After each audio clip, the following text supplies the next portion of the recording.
Hello friends කොහොමද යාළුවනේ අද මම කතා කරන්නේ 2020 වර්ෂයේ රිලීස් වුණු සයන්ස් ෆික්ෂන් හොරර් මූවි එකක් වන හලෝ මෑන් චිත්‍රපටය ගැන.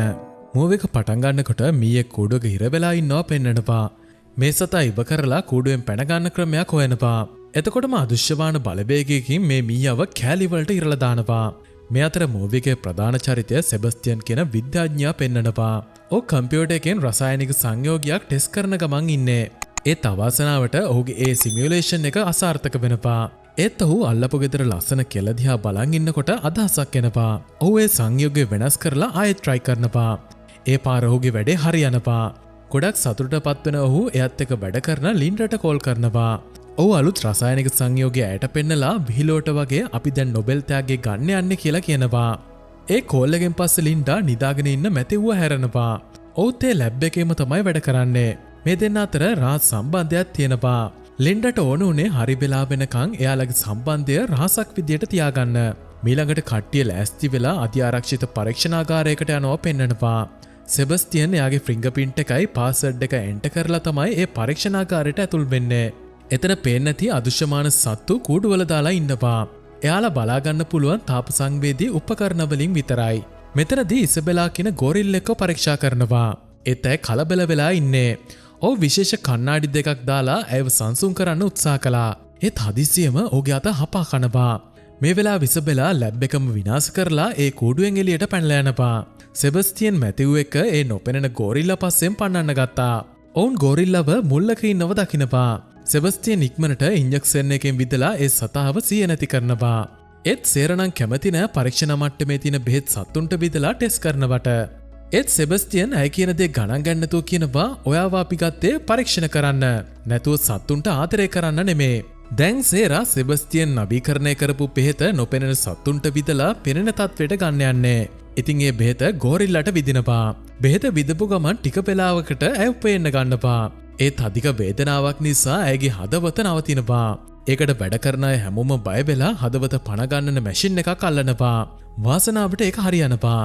ඉසබෙලාට ආයේ ජීවත් වෙන්න වාසනාව ලැබෙනවා. කොමාරි බෙහෙත වැඩ කරලා ඉසබෙලාව සම්පූර්ණයෙන්ම පේන්න ගන්නවා. ලැබ් එකේ හැමෝම ඒ ලැබපු ජයග්‍රහණයට සෙබස්ටියන්ට සුබ පැතුවා. ඊට පස්සේ හැමෝම රෙස්ටෝරන්ට් එක යනවා ඒක සමරන්න. පසුදා සෙබස්ටියන් එයාලගේ පරීක්ෂණයේ ප්‍රගතිය ගැන ඇමරිකන් පෙන්ටගන් කමිටුවට ඉදිරිපත් කරනවා. අපි සාර්ථක විදියට බෙහෙතක් නිර්මාණය කළා ඕන සතෙක් නොපෙනී යන්න පුළුවන් විදියට. එතකොට ඩොක්ටර් ක්‍රේම් අහනවා ඒකට ප්‍රතිඖෂධයක් ඔයාලා හැදුවද කියලා. අපිට තාමත් මේකට ප්‍රතිඖෂධයක් හදාගන්න බැරි වුණා කියලා සෙබස්ටියන් බොරුවක් කියනවා. මේක අහන් හිටපු සේරයි මැතිව් පුදුම වෙනවා. ඒත් ඔවුන් එතන මොනවත් කියන්න ගියේ නෑ. ඊට පස්සේ ඩොක්ටර් කියනවා ඔයාලා ඉක්මනට ප්‍රතිඖෂධයක් හොයාගන්න. නැත්තම් ඔයාලා මම අස් කරලා ඒ වැඩේට අලුත් ටීම් එකක් ගන්න බෑ කියලා අනතුරු අඟවනවා. එළියේදී ලින්ඩා සෙබස්ටියන්ගෙන් බොරු කිව්වේ ඇයි කියලා අහනවා. පෙන්ටගන් එකට අපේ පරීක්ෂණ ඉවර කරලා කිව්වොත් එයාලා අපේ හැම දෙයක්ම ගනී. මට ඕනේ ඒක රහසේම මිනිසුන් වෙනුවෙන් අතදා බලලා ලෝකෙම පුදුම කරලා නොබෙල් ත්‍යාග්‍ය දිනන්න. ඒක ආපු මැතිව් බය වෙනවා. මේ වැඩෙන් අපි හැමෝම අමාරුවේ වැටෙයි කියලා ඔහු කියනවා. ඒත් ඒව ගණන් ගන්නේ නැතුව සෙබස්ටියන් යනවා. පසුදා සෙබස්ටියන් එයාගේ මේ අවදානම් සැලැස්ම ගැන කියනවා. හැමෝටම විශ්වාසයක් නැහැ ඉහළින් මේ වගේ භයානක පරීක්ෂණයකට අවසර දෙයිද කියලා. ඒත් කවුරු මොනවා කිව්වත් සෙබස්ටියන්ට ඕනේ ඒ පරීක්ෂණය දිගටම කරන්න. ඊට පස්සේ ඌ ඒ පරීක්ෂණය වෙනුවෙන් කැමැත්තෙන්ම ඉදිරිපත් වෙනවා. දැන් පරීක්ෂණයේ දවසක් ආවා. මැතිව් සෙබස්ටියන්ට කතා කරලා මේ ගැන ආයෙත් හිතන්න කියලා කියනවා. ඒත් ඔහුගේ තීරණය නම් වෙනස් කරන්නේ නැහැ. හැමෝම සෙබස්ටියන්ගේ පරීක්ෂණයට ලෑස්ති වුණා. ඔහුව පරීක්ෂණාකාරයට ගෙනත් IV එකකට සම්බන්ධ කරනවා. ඔවුන් බෙහෙත විකිරණය කරලා දැන් සෙබස්ටියන්ට විදින්නයි යන්නේ. මේ බෙහෙත මම විද ගන්නම්. ඒකෙන් පරීක්ෂණය අසාර්ථක වුණොත් කාටවත් කරදරයක් වෙන්නේ නැහැ. දැන් හැමෝම නොයිසිල්ලෙන් ඉන්නේ පරීක්ෂණයේ ප්‍රතිඵල බලා ගන්න. ඒත් සෙබස්ටියන්ගෙන් කිසිම වෙනසක් උනේ නැහැ. ඒත් විනාඩි කිහිපයකින් ඔහුට ලොකු වේදනාවක් එනවා. එයාගේ සමෙන් දැන් නොපෙනී යන්න පටන් අරන් තින්නේ. ඔහු හිතුවට වඩා ඒක ගොඩක් වේදනාකාරී වුණා. වේදනාවත් එක්ක හදවතේ ගැස්ම අසාමාන්‍ය විදියට වැඩි වුණා. ඔහුගේ හදවත පුපුරයි කියලා කට්ටියම බය වුණා. දැන් හැමෝම හදිසි තත්වයකට සූදානම් වෙනවා. ඒත් මැතිව්ස් කලබල වෙන්නේ නැතුව බෙහෙත සම්පූර්ණයෙන්ම වැඩ කරනකන් ඉන්න කියලා උපදෙස් දෙනවා. අවසානයේ ඔහු සම්පූර්ණයෙන්ම නොපෙනී යනවා. සෙබස්ටියන්ට දැන් ඒ වේදනාව නිසා සිය නැති වෙලා. ඒත් ඔහු නිරෝගීව ඉන්නවා කියලා මැතිව්ස් කියනවා. පැය 17කට පස්සේ සෙබස්ටියන්ට ලොකු වේදනාවක් එක්ක සිය එනවා. ඔහු ලින්ඩගෙන් ඉක්මනට ලයිට්ස් ඕෆ් කරන්න කියලා ඉල්ලුවා. ඕට ඒ ආලෝකය එකපාරට ඔහුගේ ඇස් දෙකට දරා ගන්න අමාරුයි. ඊට පස්සේ සෙබස්තියන් කණ්ණාඩියකින් බලලා ලැබ් එක ඇතුළට යනවා. එතන දැන් හැමෝම පුදුම වෙනවා. ඔවුන් විශේෂ කණ්ණාඩි පාවිච්චි කරලා තමයි දැන් මැතිවුස් බලන්නේ. ඊට පස්සේ මැතිවුස්සා ලින්ඩා ඔහුව රූම් එකකට එක්කන් යනවා. ඔවුන් සෙබස්තියන්ව පැය 24ෙම බලන්න උපකරණ සෙට් කරනවා. ඊට පස්සේ සේරට පොටෝටම නින්ද ගියා. සෙබස්තියන් රූම් එකෙන් හොරෙන් එළියට ඇවිත් ඇය බැල්ලුවා. ඒත් වැඩි වෙලා යන්න ඉස්සෙල්ලා සේරව හැරෙනවා. ඔහු තාමත් ඇඳේ වගේ රඟපෑවා. සේරට අපි මේ කරපු දේ ගැන බයයි කියලා ලින්ඩා එක කියනවා. දැන් කාටවත් හිතාගන්න බෑ ඉදිරියට මොකද වෙන්නේ කියලා. ඊට පස්සේ මැතිව් සෙබස්තියන් එක ඒ ගැන කතා කරන්න යනවා. ඒත් දැන් මේව ගැන කතා කරන්න එපා කියලා එතනදි සේරා කියනවා. සෙබස්තියන්ව පරීක්ෂා කරන වෙලාවෙදී ඔහු එක එක දේවල් සේරට කියනවා. කට්ටිය කතා වුණා සෙබස්තියන් නොපෙනී ගියාට පස්සේ එයාගේ හැසිරීමක් දැන් දවසින් දවස වෙනස් වෙනවා කියලා. එදාවස ලින්ඩා ලැබ් එකේ ඉන්නකොට සෙබස්තියන් ඇය ළඟට එනවා. ඔහු ඇයව නරක විදියට ඇල්ලුවා. ඒත් ඇය ඒකට කැමති වෙන්නේ නැහැ. මීළඟ දවසේ ටීම් එක සෙබස්තියන් හිටපු තත්ත්වයට පත් වෙන්න ප්‍රතිඖෂධය දෙන්නයි යන්නේ. බෙහෙත විදපු ගමන් ඇඟ ඇතුලේ කොටස් අසාමාන්‍ය විදියට පේන්න නොපෙනෙන්න ගන්නවා. කොහොම හරි මේ දෙයට කලබල වුණු සෙබස්තියන් ටික වෙලාවකට පස්සේ සංසුන් වුණා. ඔවුන් සෙබස්තියන්ගේ තත්ත්වය ඉහළට වාර්තා කරන්න නැතුව රාසක් විදියට තියාගන්න තීරණය කරනවා. තාමත් පේන්න නැති නිසා හු වෙනුවෙන් දැන් කෘතිම වෙස්මූණක් හදනවා.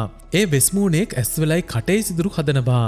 සෙබස්තියන් ඒ වෙස්මූණ දාලා කණ්ණාඩියකින් බලනවා. ඔහු තමන්ගේම මූණ දැකලා පුදුම වුණා.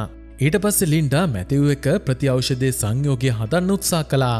ඔහු සෙබස්තියන් තරම් දක්ෂයෙක් නෙමෙයි කියලා මැතිව් කියනවා. ටික දවසක් යනකොට සෙබස්තියන්ට කරන මේ පරීක්ෂණ නිසාම මානසික වගේම කායිකවත් ඇදගෙන වැටුණා.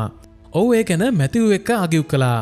නමුත් ලින්ඩා ඇයව සංසුන් කරන්න උත්සාහ කළා. ඇය දුක්ුණා සෙබස්තියන්ට දැන් වෙලා තියෙන දේ ගැන. ඊට පස්සේ සෙබස්තියන් එදා රෑ ලැබ් එකෙන් එළියට යන්න තීරණය කරනවා. ඔහු දැන් කාටට කියලා එළියට යන්න හදන්නේ. මේක නීති විරෝධී වැඩක් කියලා ඔහුව නවත්තන්න හදනවා.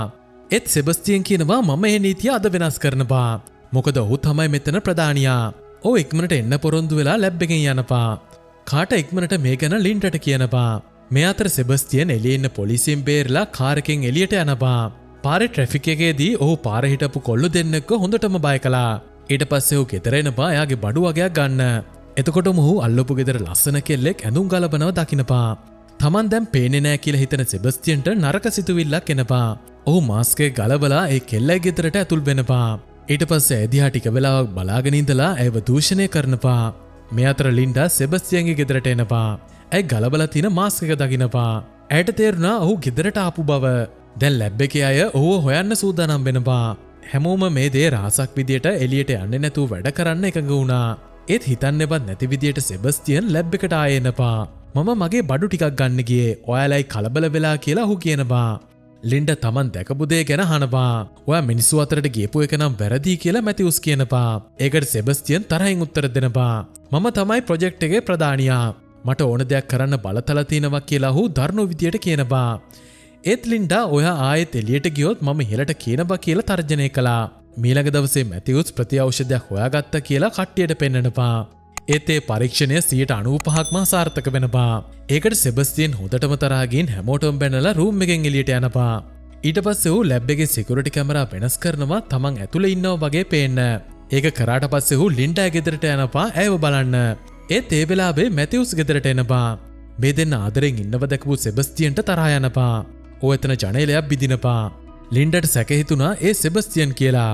ඔහු ඉක්මනට ලැබ් එකට කතා කරලා කැමරා වලින් බලනවා. ඒත් ඔහු තාමත් කාමරේ ඇඳේ ඉන්නවා කියලා ඒ කැමරා එකෙන් පේනවා.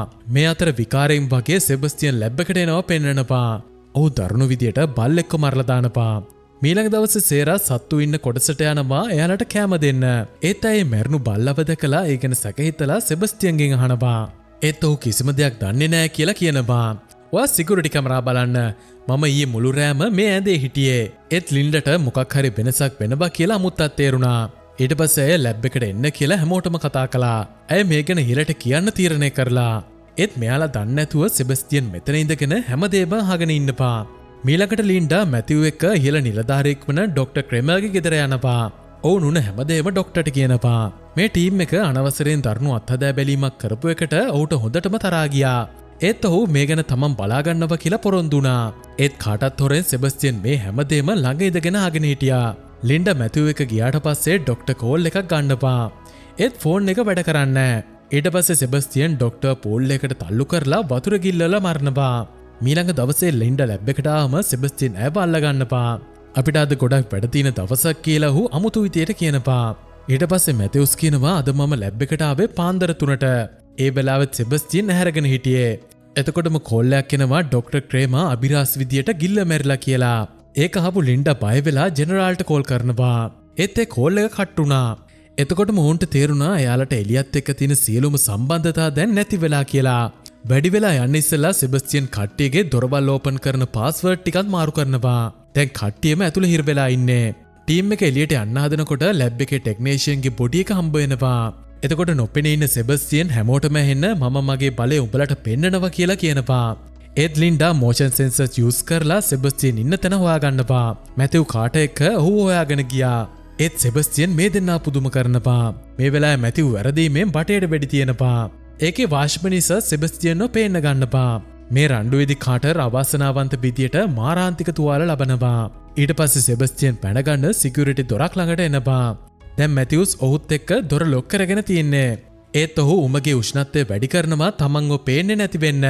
ඒ නිසා දැන් උෂ්ණත්ව කණ්ණාඩි වලිනුත් දැන් වැඩක් නැති වෙනවා. මේ අතර ලින්ඩා යනවා මැතිව්ට උදව් කරන්න. අනික් අය යනවා කාටර්ව හොයාගෙන. ටික වෙලාවට පස්සේ සේරා කාටර්ව හොයාගන්නවා. ඒ තවාසනාවට එයාගේ තුවාලෙන් ගොඩක් ලේ ගිහින්. සේරා යනවා ලේ බැංකුවෙන් කාටර්ට ලේ ගේන්න. ෆ්‍රැන්ක් කාටර් ළඟින් අතර වෙනවා. ඒත් ලැබ් එකෙන් ලේ පැකට් ගත්තම ඇයට සෙබස්තියන් ඇතුල් වෙනවා හැනවා. ඇයි ඉක්මනට ලේ හැමතැනම විසි කරනවා ඔහුව පේයි කියලා. ඒත් ඔහු නම් පේන්නේ නැහැ. ඒ නිසා ඇය දොර ළඟට ගියා. ඒත් එකපාරටම සෙබස්තියන් ඇයව අල්ලගත්තා. සේරා අන්තිම ලේ පැක් එක සෙබස්තියන්ගේ ඇඟේ හලනවා. ඒ තනුකම්පාවක් නැති සෙබස්තියන් ඇයව අවසනාවන්ත විදියට මරලා දානවා. මේ අතර මැතිව්ස් ලින්ඩා එක කාට ඉන්න තැනට එනවා. "ඕ දැන් ගොඩක් ලේ ගිහින් මැරිලා. ඒ නිසා කට්ටිය යනවා සේරා හොයාගෙන." ඒත් කට්ටියට හම්බුනේ සේරාගේ බොඩි එක. ටික වෙලාවකට පස්සේ ෆ්‍රැන්ක්ට ශබ්දයක් ඇවිලා ඔහු ඒ දිහා බලනවා. එතකොටම සෙබස්තියන් පිටිපස්සෙන් ඇවිත් යකඩ උලකින් ඇල්ල මරනවා. මේ රණ්ඩුවෙන් මැතිව්ට තුවාල වෙනවා. ඔහු ලින්ඩා එක්ක ශීත කාමරයක හිර වෙනවා. දැන් මැතිව්ස් හොඳටම තුවාල වෙලා. බය වෙලා ඉන්න ලින්ඩා මැතිව්ස්ගේ තුවාලය ටේප් වලින් වහනවා. ඊට පස්සේ ශීත කාමරේ දොර කඩන්න හදනවා. ඒත් ඒක හරියන්නේ නැහැ. මේ අතර සෙබස්තියන් දැන් මෙතනින් පැනලා යන්න හදන්නේ. ඔහු ලැබ් එක පුපුරවන්න කෙමිකල් බෝම්බයක් හදනවා. ටික වෙලාවකට පස්සේ ලින්ඩා මැෂින් එකකින් කාන්දමක් හදලා දොරේ අගුල අරගන්නවා. ඇය මැතිව්ස් එළියට අරගෙන සීතල යන්න ගිනි ගොඩක් ගහනවා. ඊට පස්සේ ඇය ගෑස් සිලින්ඩරයකුත් අරගෙන සෙබස්තියන් මුණ ගැහෙන්න යනවා. මේ අතර සෙබස්තියන් විශාල බෝම්බයක් හදනවා විනාඩි 5කින් පුපුරන්න. ඔහු ලිෆ්ට් එකෙන් පැනලා යන්න හදනකොටම ලින්ඩා ඔහු අල්ලගෙන ගිනි තියනවා. සෙබස්තියන් එතන රෝස් වෙන්න පිච්චෙනවා. ඔහු දුවලා බේරෙන්න හදනවා. එතකොටම ලින්ඩා ගිනි නිවන පද්ධතිය ඔන් කරනවා. ඇය බලාපොරොත්තු වුණේ වතුර අස්සෙන් ලේසියෙන්ම සෙබස්තියන්ව දකින්න පුළුවන් වෙයි කියලා. ඒත් කපටි විදියට පිටිපස්සෙන් ආපු සෙබස්තියන් ඇයට පහර දෙනවා. ඔහු කකුලෙන් ඇගේ බෙල්ල සිර කරලා මරන්න හදනවා. ඒත් වාසනාවට මැතිව්ස් එතනට ඇවිත් සෙබස්තියන්ව තල්ලු කරලා දැම්මා. ඒත් මේ නරුමයා ආයෙ නැගිටලා යකඩ පොල්ලක් අරගෙන එනවා ගහන්න. ඒත් ඔහු ගාපු ඒ පාර වදින්නේ පවර් පැනල් එකකට. ෂණිකෙන් ඔහු කරන්ට් එක වැදිලා පිච්චිලා යනවා. සෙබස්තියන් දැන් මැරිලා කියලා හිතලා කට්ටියම බෝම්බ හොයන්න ගියා. ඒත් ඔවුන්ට බෝම්බේ හම්බ වෙන්නේ නැහැ. ඒ නිසා කට්ටිය දැන් එළියට යන්න හදන්නේ. එතකොටම බෝම්බේ පිපිරෙනවා. ඔවුන් ඉක්මනට එතන පඩිපෙලෙන් උඩට නගින්න පටන් ගත්තා. ඒත් නොසිතූ විදියට සෙබස්තියන් ආයෙත් ලින්ඩාගේ කකුලෙන් අල්ල ගන්නවා. මේ දෙන්නගේ පොරබැදීමෙන් දෙන්නවම ලිෆ්ට් එක උඩට වැටෙනවා. සෙබස්තියන් දැන් දරුණු විදියට තුවාල වෙලා හිටියත් පිස්සෙක් වගේ ෆයිට් කරන්නේ. එක පාරට මේ විකෘති මනුස්සයා ඇයව කිස් කළා. ඊට පස්සේ ඌ ඇය දිහා ටික වෙලාවක් බලාගෙන හිටියා. ඒකෙන් ප්‍රයෝජන ගත්ත ලින්ඩා කේබල් එකක් අල්ලගෙන ලිෆ්ට් එක පහළට යන්න දෙනවා. ඉතින් සෙබස්තියන්ව ගිනි කොටකට වැටිලා විනාශ වෙලා යනවා. ලින්ඩා කොහොම හරි බේරිලා උඩට එනවා. ඊට පස්සේ මැතිව් එක බිල්ඩිමේ යනවා පෙන්නනවා. මූවි එකත් එතනින් අවසන් වෙනවා.